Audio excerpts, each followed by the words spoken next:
dear students. Today we are going to learn about thesis and article writing.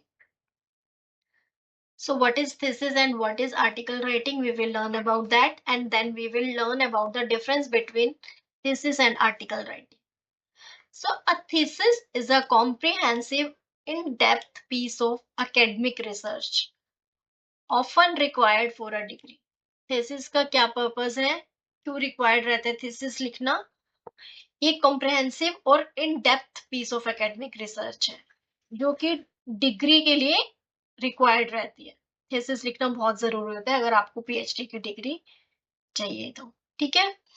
while an article is a shorter, more focused piece of writing that aims to disseminate research findings to a wider audience. Article writing का क्या purpose है?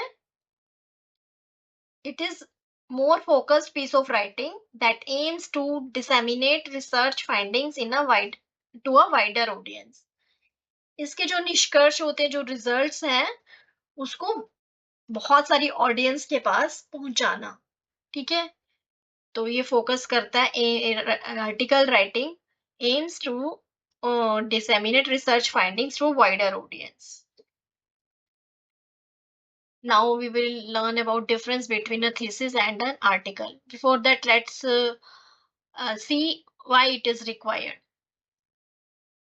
A researcher is always under pressure to publish, where one good way to do this is to convert doctoral thesis into a journal article during or after PhD. क्या है कि एक जो researcher होता है वो हमेशा उस पर प्रेशर बना रहता है कि उसको पब्लिश करवानी है अपनी थीसिस. तो उसमें एक अच्छा तरीका क्या रहता है कि वो अपनी डॉक्टरल थीसिस को जर्नल आर्टिकल में कन्वर्ट कर दे, या तो ड्यूरिंग पीएचडी या फिर पीएचडी के बाद. ठीक है. तो इसके लिए हमें मालूम होना चाहिए कि थीसिस राइटिंग क्या है और आर्टिकल राइटिंग क्या है. ठीक है. हम उसमें डिफरेंस देखेंगे अभी. तो पहले हम देखते हैं व्हाट इज थीसिस और उसका पर्पस क्या है. The purpose of thesis writing in education shows how much knowledgeable of a person is. Education में देख थीसिस राइटिंग से क्या पता चलता है. Purpose of thesis writing is in education shows, क्या दिखाता है एजुकेशन में थीसिस राइटिंग, कि एक पर्सन को कितनी नॉलेज है, एक पर्सन कितना नॉलेजेबल है. ठीक है. और जो प्रोफेसर्स और एजुकेशनल कमेटी है वही डिसाइड करती है कि एक पर्सन को डिग्री मिलनी चाहिए या नहीं, किस बेसिस पे, उसने जो थीसिस लिखी है उसके बेसिस पे. ठीक है. तो professor and education committee decide whether a person is worthy of degree. Then abstract of thesis can be longer up to 500. Now हम वी विल सी कि लिखते कैसे हैं थीसिस को, क्या क्या उसमें रूल्स एंड रेगुलेशंस हैं. जो थीसिस का एब्स्ट्रैक्ट होता है उसमें कितने 500 वर्ड्स होना चाहिए, 500 वर्ड्स तक होना चाहिए. और जो इंट्रोडक्शन है थीसिस की more detailed as compare to an article. जो एक आर्टिकल की जो इंट्रोडक्शन लिखी जाती है और जो थीसिस की है, तो थीसिस की जो इंट्रोडक्शन है वो उससे काफी ज्यादा डिटेल में होनी चाहिए. ठीक है. और फिर उसके बाद देखना है कि कितने वर्ड्स या कितने पेजेस उसमें थीसिस में होने चाहिए. तो length of the thesis is longer as compare to an article, as the page count can be up to 50 pages and around 20,000 words. या तो 50 पेजेस होने चाहिए. ठीक है. 50 पेजेस तक होना चाहिए या फिर उसमें 20,000 वर्ड्स होने चाहिए थीसिस में. और उसके बाद क्या रहता है कि जो भी आप रिसर्च के ड्यूरेशन में जो भी मेथड्स, मटेरियल, टेक्निक्स यूज करते हो वो सब एक्सटेंसिवली प्रेजेंट होना चाहिए. सब कुछ डिटेल में उसमें प्रेजेंट होना चाहिए. और जो थीसिस का रिजल्ट रहता है वो भी बहुत डिटेल में लिखना होता है. In thesis writing, references are given in detail and inclusion of appendices is mandatory. और एक और चीज इसमें क्या है कि जो भी रेफरेंसेस होती हैं, जहां से भी रिसर्चर ने लिटरेचर रिव्यू करके जो भी वहां से उठाए हैं चीजें अपनी थीसिस के लिए, उसे अपने टॉपिक से रिलेटेड, रिसर्च प्रॉब्लम से रिलेटेड, तो वो सब उनका रेफरेंस डिटेल में होना चाहिए. और जो भी अपेंडिसेस होते हैं उनको भी वहां पे इंक्लूड करना मैंडेटरी रहता है, कंपल्सरी रहता है।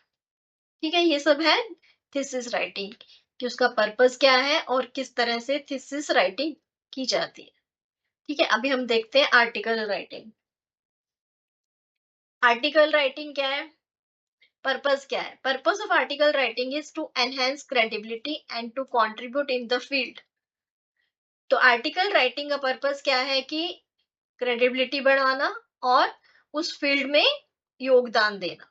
ठीक है, जो पर्सन आर्टिकल्स लिखता है उसका क्या, क्यों लिखता है, वाई पर्सन राइट आर्टिकल्स, मतलब उसका पर्पस क्या रहता है? To look to become a scientist, या तो वो साइंटिस्ट बनना चाहता है या फिर उसको फर्दर रिसर्च कंडक्ट करनी है। ठीक है, ये पर्पस है आर्टिकल राइटिंग का।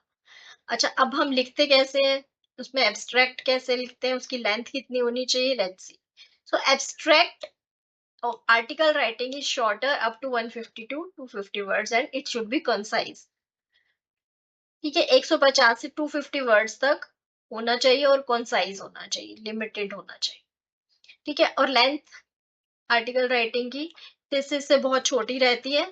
It is between 3000 to 600 words. उसमें कितना था हमारा, 20,000 वर्ड्स तक, और यहाँ पे 3000 से लेकर 6000 वर्ड्स तक। तो आप कंपेयर कर सकते हो कि आर्टिकल राइटिंग कितना छोटा रहता है as compare to thesis writing. ठीक है, in article writing presentation of methods and strategies is in controlled manner. बहुत लिमिटेड सा लिखना होता है आपने कि क्या क्या मेथड्स और स्ट्रेटेजीज यूज हुई रिसर्च की ड्यूरेशन में, जो भी आप जिसके बारे में आप आर्टिकल लिख रहे हो उस रिसर्च से रिलेटेड। और in article writing there is clear and concise presentation of results. जो भी रिजल्ट आपने उसमें लिखना है, जो भी रिजल्ट आया आपको, उसको भी बहुत साफ तरह से बिल्कुल क्लियर और कंसाइज प्रेजेंटेशन होना चाहिए। और जो रेफरेंसेस है उसकी एक सिलेक्टिव लिस्ट होनी चाहिए, और अपेंडिसेस को लिखना, उसको इंक्लूड करना ऑप्शनल है। आप चाहे तो उसमें इंक्लूड कर सकते हैं, otherwise it's not mandatory, it's optional. ठीक है, I think it's clear to you. क्या सीखा आज हमने, थीसिस एंड आर्टिकल राइटिंग, फिर उसमें क्या रीजन है लिखने का, और उसमें क्या क्या डिफरेंस है, पर्पस क्या है थीसिस और आर्टिकल राइटिंग का, और हम कैसे लिखते हैं इसको, क्या rules and regulations. I think it's very clear to you. Thank you.